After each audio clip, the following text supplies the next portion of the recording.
L'Odyssée, chapitre 9. L'épreuve de l'arc.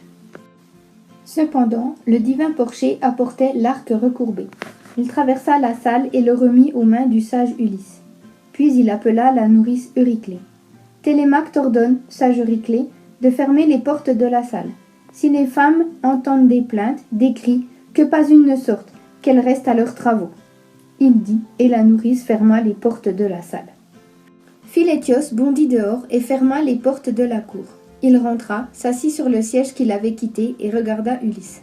Il retournait l'arc en tous sens, le tâtait ici et là pour voir si les vers n'avaient pas rangé la corne en son absence.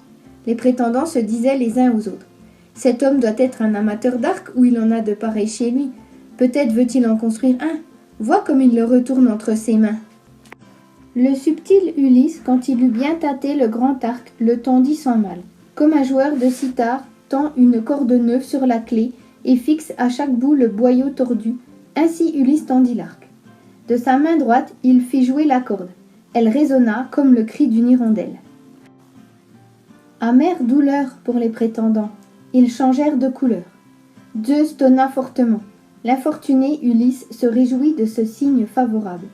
Il saisit la flèche vive qui était posée sur la table, hors du carquois où toutes les autres flèches étaient restées.